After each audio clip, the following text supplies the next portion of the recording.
يا مساء الورد والنور على احلى اخوات في الدنيا دي كلها. ازيكم؟ عاملين ايه حبايب قلبي؟ وحشتوني كتير من اخر فيديو فات، والنهارده بقى ان شاء الله فيديو جديد نبداه كده مع بعض.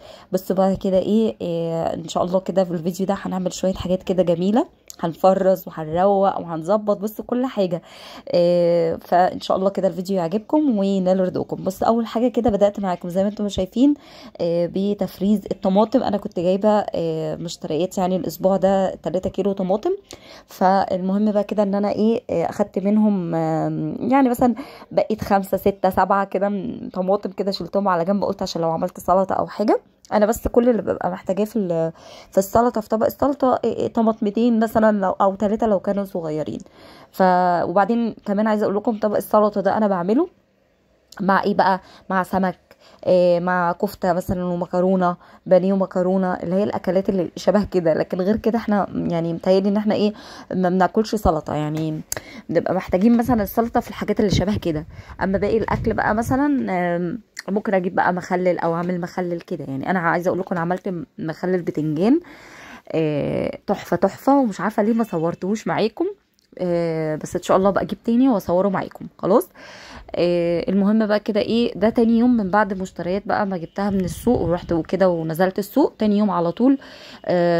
قلت افرز بقى معاكم الطماطم وافرز معاكم البصل، عشان يعني ايه، عايزه اقول لكم ده اللي انا بقعد عليه. يعني عايزه اقول لكم كده ايه، كل فتره او كل ما بنزل السوق قعدت فتره كده ما بنزلش فيهم السوق خالص. فكنت بقى كل استعمالي من البصل والطماطم من الفريزر، وكذلك التوم. انا الحمد لله عندي توم، عايزه ابقى اجيب تاني وافرز. عايزه اقول لكم بقى ايه، ان الحاجات دي بجد نينجا معايا، بتنجز معايا حاجات كتيره قوي في الاكل، ما بياخدش مني بصوا ثواني بيكون اتعمل. فان شاء الله كده ايه انتظم بقى على طول وانزل كده السوق، حتى لو كل اسبوع 10 ايام اجيب برضو ايه طماطم وبصل واشيل. فاهمين ازاي؟ لان ده فعلا اللي بقعد عليه الفتره بتاعت عدم نزولي يعني. المهم بقى كده ايه، طبعا غسلت بقى الطماطم وقطعتها كده، وبدات احط بقى معلقه سكر كده او معلقه ونص، ومعلقه صغيره كده من الملح، وحطيتها بقى على النار بدون ميه بدون اي حاجه. هي بتنزل ميتها، وسبتها بقى على النار كده على نار هاديه كده، وهي بقى ايه لغايه ما استوت. قلت في الوقت ده بقى افرز معاكم برضو كمان البصل. قطعت بقى ده بصل اللي انا كنت جايباه اللي هو البصل الابيض، نقيت بقى كل الكبير اللي فيه، وكان عندي 3 بصلات كده احمر كبار، نقيتهم برضو اخدتهم وقلت ايه اضربهم معايا. تمام. المهم بقى كده ايه ما فيش اي افتكاسه ولا في اي حاجه، هو مجرد ان انا بس بضربه في الكبه. يعني بغسله الاول، بقطعه وبغسله كويس، وبعد كده ببدا ايه زي ما انتم شايفين كده اقطعه بقى ايه مكعبات صغيره كده، عشان ايه اقدر اضربه في الكبه واطمن يعني، او اتاكد ان كله ايه اتضرب وبقى قطع صغيره. تمام.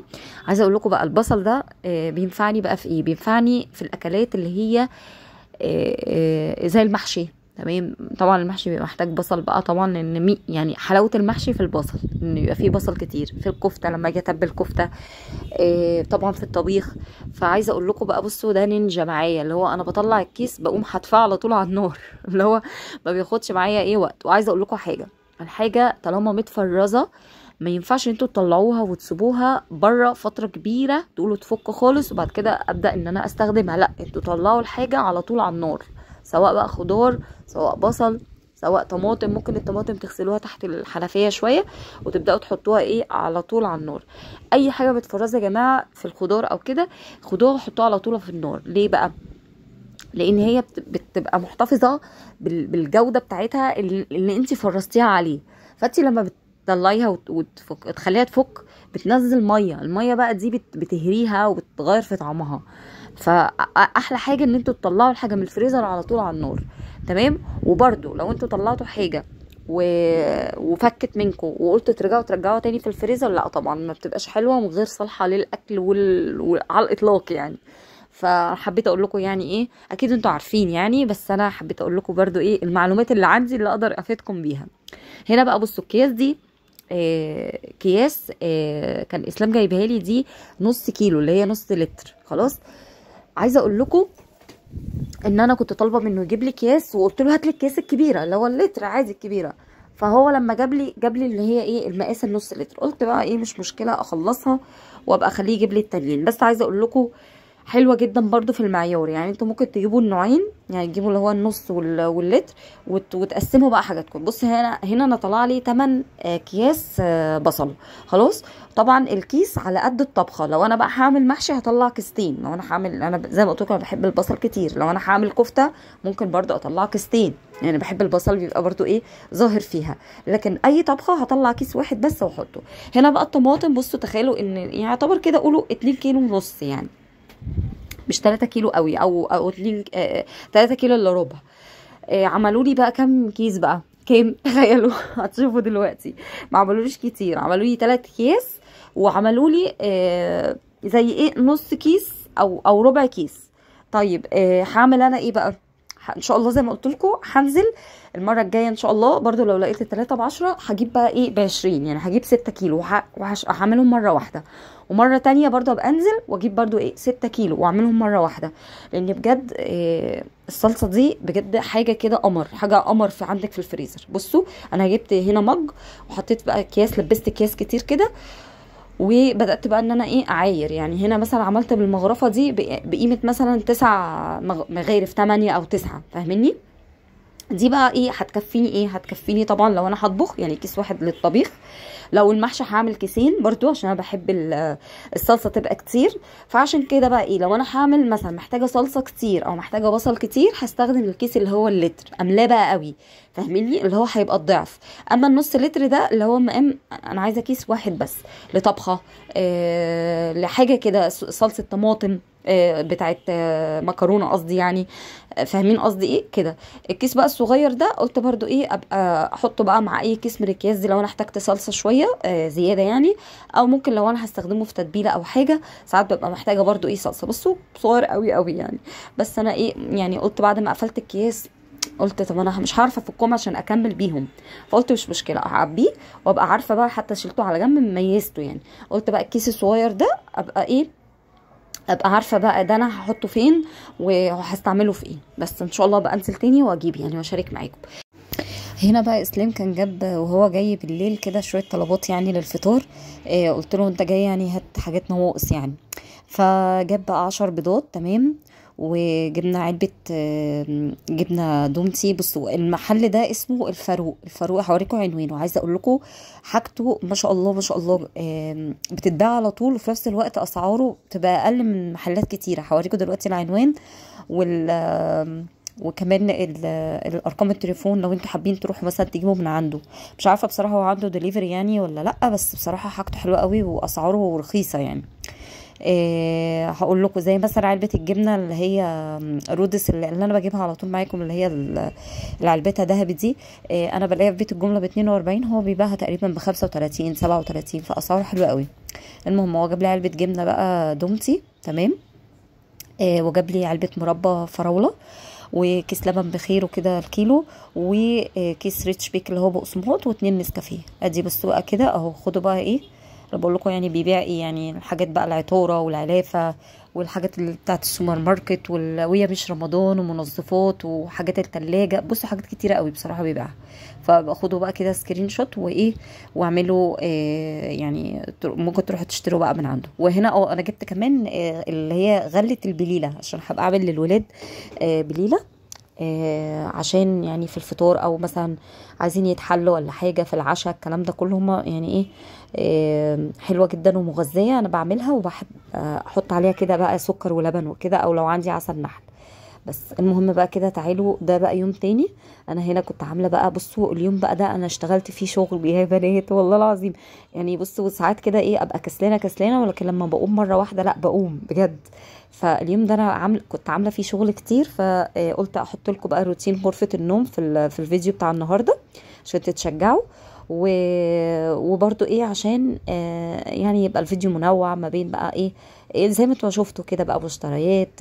لو انا مثلا هخزن معاكم حاجه، لو هعمل معاكم اكله، لو هعمل روتين تنظيف، الكلام ده كله تبقى انتوا كده ايه معايا في ايه يعني في الفيديوهات، يعني تبقوا تمام معايا. بصوا اولا انا عايزه اشكر كل البنوتات وكل الامارات وكل اخواتي واصحابي اللي بجد بجد كلامهم ده سبورت بالنسبه لي بجد. انا عايزه اقول لكم انا بحبكم جدا، وربنا يا رب يديمكم في حياتي نعمه ونفضل صحاب واخوات. والناس بقى اللي بتقولي ايه عايزين نتواصل معاكي، نتواصل معاكي ازاي؟ تواصلوا معايا في الانستجرام يا جماعه، هسيبه لكم تحت في التعليق المثبت. روحوا بقى ايه اشتركوا او يعني اعملوا فولو ليا في الانستجرام. وانا يعني انا بصراحه الانستجرام بتاعي هو برايفت، فاهميني؟ فانا هعمل يعني ايه، هسمح للاكونت ان هو يعني ايه يدخل عندي يعني ويبقى من الاصدقاء. تمام؟